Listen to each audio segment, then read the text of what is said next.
इस कहानी से आपको अच्छी तरह से समझ में आ जाएगा और इससे आप यह भी समझ पाएंगे कि इस तरह हम अपने मन को तो काबू कर सकते हैं, उसके साथ साथ समाज को भी अपने वश में कर सकते हैं। कहानी छोटी सी है लेकिन बहुत ही गहरी है। इससे पहले कि आप इस कहानी में खो जाएं, इस चैनल को सब्सक्राइब जरूर करें। तो चलो कहानी शुरू करते हैं। एक बार की बात है, एक आदमी के जीवन में सिर्फ दुखी हो जो भी काम करता, उस बेचारी को काम पूरा ही नहीं होता। घर में आता तो घर में कलेश बना रहता, किसी से कोई मदद मांगता तो कोई उसकी मदद नहीं करता। ऐसा लगता था कि चारों ओर से दुखों का पहाड़ उसी पर टूट पड़ा है। उसे समझ नहीं आ रहा था कि मैं दुखों से बाहर कैसे आऊं। दिन रात यही सोचता रहता कि अपने दुखों से छुटकारा कैसे पाना है। इसी कारण से वह रात में सो भी नहीं पाता था। उसकी आंखों के नीचे बड़े बड़े काले धब्बे पड़ गए थे। कभी कभी तो उसके मन में आत्महत्या करने के ख्याल आते थे, लेकिन अपने परिवार की चिंता करके वह यह कदम नहीं उठा पाता था। वह इतना दुखी हो गया कि वह सोचने लगा कि वह इन दुखों से छुटकारा पाकर रहेगा। इसके लिए चाहे उसे कितनी भी मेहनत करनी पड़े, कुछ भी करना पड़े, चाहे अंगारों पर चलना पड़े, लेकिन दुखों से छुटकारा हासिल करके रहेगा। ऐसे ही एक दिन उसने अपने मित्र से पूछा कि मैं अपने जीवन को कैसे सुधार। उसके मित्र उसे बताया कि तुम किसी बाबा के पास जाओ। बाबाओं के पास ऐसा मंत्र होता है जिससे सारे दुख मिट जाते हैं, जीवन खुशियों से भर जाता है और धन संपदा भी हासिल हो जाती है। तुम किसी ऐसे बाबा को ढूंढ लो, बस तुम्हारा काम बन जाएगा। उस आदमी के मन में यह बात पूरी तरह से पक्की बैठ गई, भाई मेरा दुख दूर कर सकता है। और इसीलिए उसे किसी भी बाबा के बारे में पता चलता अपनी समस्या बताता और उससे उसका समाधान पूछता और कहता कि बाबा मैं कुछ भी करने के लिए तैयार हूँ, लेकिन मेरी समस्याओं से मुझे छुटकारा दिला दीजिए। आप जो कहेंगे मैं वह करूँगा, लेकिन मेरे जीवन को सुधार दीजिए। बाबा ने कहा कि तुम्हें तक हवन करना होगा और तुम्हारा घर शुभ हो जाएगा। कोई भी बुरी ऊर्जा होगी घर में तो घर से बाहर चली जाएगी। किसी पंडित को बुलाकर पूरे विधि विधान उसे मंत्रोच्चारण कराओ और हवन कराओ, जिससे घर में सुख शांति आएगी। उस आदमी के मन में यह बात बैठ गई और उसने एक पंडित को अपने घर पर बुलाकर हवन करवा दिया। हवन अच्छी तरह से संपन्न हुआ। बदले में पंडित ने भी अच्छी दान दक्षिणा ली और उसके बाद वह वहां से विदा हो गया। लेकिन कुछ दिनों के बाद उस आदमी को महसूस हुआ कि उसके जीवन में अब भी कोई बदलाव नहीं आया है। वह आदमी पूरी तरह से दुखी हो गया और ज्यादा परेशान हो गया। अब तो उसे लगने लगा था कि मेरे जीवन में से दुख कभी खत्म ही नहीं होंगे, और यही सोच सोचकर उस आदमी का बुरा हाल हो गया था। फिर एक दिन उसे अपने मित्र से किसी बाबा के बारे में पता चला जो समाधान बताने के लिए कोई दान दक्षिणा नहीं लेता था। उस आदमी को लगा कि वह कोई दान दक्षिणा तो लेता ही नहीं, और अगर दान दक्षिणा नहीं लेता तो यह सच में कोई सिद्ध बाबा होगा। और यही सोचकर उस बाबा के पास पहुंच जाता है। जब आदमी वहां पर पहुंचता है तो वह बाबा ध्यान में बैठे हुए थे।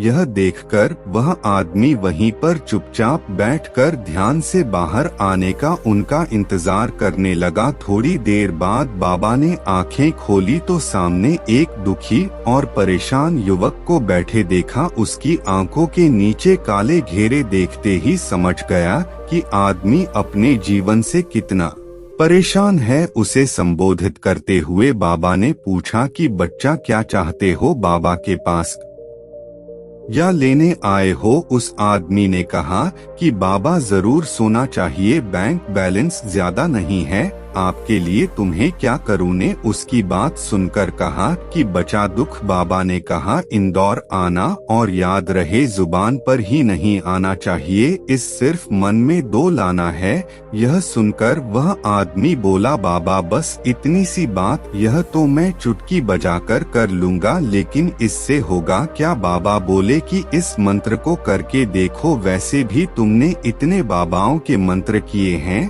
तो इस मंत्र को भी करके देख लो। उस आदमी ने सोचा कि बाबा कुछ दान दक्षिणा तो ले नहीं रहे और छोटा सा मंत्र है, इसे तो मैं कर ही लूँगा। वह बोला ठीक है बाबा, मैं यह मंत्र जरूर स्मरण करूँगा। वह आदमी यह कहकर वहाँ से उठकर चलने लगा, लेकिन जैसे ही वह चलने लगा पीछे से बाबा ने बोला कि बच्चा एक बात याद रखना, जब तुम यह मंत्र अपने मन में दोहरा हो तो तुम्हारे मन में बंदर के विचार नहीं आने चाहिए, बंदर का ख्याल भी नहीं आना चाहिए, तो ही हम मंत्र सिद्ध होगा। वह आदमी बोला मुझे तो आप चिंता मत करिए बाबा, मैं बस मन में यही तो कहूँगा कि मैं सुखी हूँ, मैं दुखी हूँ, इसके अलावा अंदर का कोई विचार मेरे मन में नहीं आएगा। आदमी वहाँ से चल दिया। वह अपने मन में मैं सुखी हूँ, मैं सुखी हूँ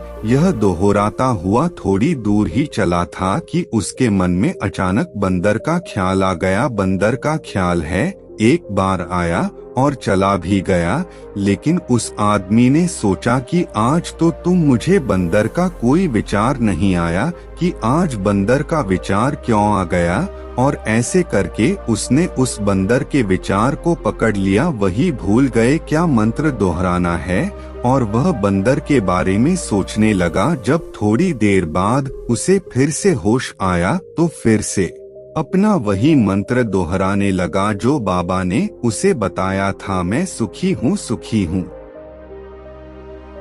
दुनिया में मन सबसे ज्यादा शक्तिशाली चीज होती है।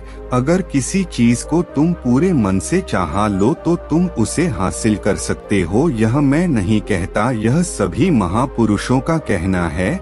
लेकिन अगर यह सत्य है, यह सच है, तो जो हम अपने मन से चाहते हैं वह हमें हासिल क्यों नहीं होता है। वही कोई भी इंसान अपने मन में दुख तो नहीं चाहेगा, लेकिन वो रहता तो दुखी है। हर इंसान अपने मन से तो कामयाब होना चाहता है, वह पैसा कमाना चाहता है, लेकिन फिर भी वो कामयाब नहीं होता। ऐसा दुनिया में कौन इंसान होगा जो अपने मन में यह चाहेगा कि मैं नाकामयाब रहा हूँ या मैं पैसा ना कमाऊं। सोचने की बात है, उसमें 2-3 दिन निकल के सामने आती हैं। या तो वह महापुरुष गलत है जिन्होंने यह बात बोली कि मनचाही हुई चीज हासिल हो जाती है, या फिर हम गलत हैं, या फिर वह महापुरुष गलत है। आज की कहानी जो मैं आपको सुनाने वाला हूँ उसमें आपको एक ऐसा मंत्र मिलेगा। उसे समझने के बाद आपको एक ऐसा मंत्र पता चलेगा जिससे आप यह समझ पाएंगे कि आप अपने मन को काबू कैसे कर सकते हैं। मन में किसी भी बात का बीज कैसे बोया जाता है। लेकिन अचानक सामने एक बंदर दिखाई दिया और यह देखकर उसके मन में फिर से बंदर का विचार उठ जाता था कि मेरे अंदर किसी भी तरह बंदर का विचार ना आए, लेकिन उसे तो सामने बंदर ही दिखाई दे गया। ऐसे ही जद्दोजहद करते करते वह घर पर पहुंचा और घर पर पहुंचने के बाद अपनी पत्नी को कहा कि है बंदरिया, मुझे खाने में बंदर परोस दे तो। और जब उसे एहसास हुआ कि उसने क्या बोल दिया तो वह अपने बाल नोचने लगा। वह दीवारों में सर मारने लगा कि आज तक मुझे बंदर का कोई विचार नहीं आया और आज मुझे यह क्या हो गया है कि मुझे हर जगह बंदर ही बंदर नजर आ रहे हैं। यह कैसी माया है। यही सोच सोच कर वो आदमी रात भर सो नहीं पाया। रात भर करवटें बदलता रहा और सुबह उठकर सीधे उसी बाबा के पास पहुंच गया और उसके चरणों में गिरकर कहा कि बाबा, पता नहीं क्या चमत्कार हो रहा है, आज तक मुझे बंदर का कोई विचार नहीं आया, लेकिन कल से जब से आपने मुझसे कहा कि बंदर का विचार नहीं आना चाहिए, तब उस आदमी ने कहा कि बाबा मुझे तो आपके पीछे पेड़ पर बैठा हुआ बंदर भी केली खाता हुआ दिखाई दे रहा है, ये क्या रहा है। बाबा यह सुनकर बाबा हंसने लगे, बच्चा लेकिन हमारे मन में दुख होते हैं, हमारे विचारों में, हमारे मन में हमें दुख ही दुख दिखाई देते हैं, इसीलिए अपनी जुबान से बार बार ही बोलने से कि मैं सुखी हूँ, सुखी नहीं होंगे जब तक मंत्र हमारे अंतर्मन में प्रवेश नहीं होगा। इस पर उस आदमी ने पूछा कि बाबा लेकिन यह मंत्र हमारे अंतर्मन में प्रविष्ट कैसे होगा। यह सुनकर बाबा ने कहा कि बच्चा अपने दुखों से लड़ना बंद कर दो, जब तक तू अपने दुखों को दूर करने की सोचते रहोगे तब तक वह दुख तुमसे चिपके रहेंगे, तब तक वह दुख तुम्हारे अंतर्मन पर अपना राज जमाए बैठे रहेंगे, और जिस दिन तुम उन दुखों के बारे में सोचना ही छोड़ दोगे, उन दुखों से छुटकारा ही नहीं पाना चाहोगे, उसी दिन से तुम्हारी जिंदगी से दुख गायब हो जाएंगे। क्योंकि किसी भी चीज से छुटकारा पाने के लिए हमें उस चीज को सोचते हैं, उतनी ही गहराई से वह हमारे मन में प्रवेश होती चली जाती है।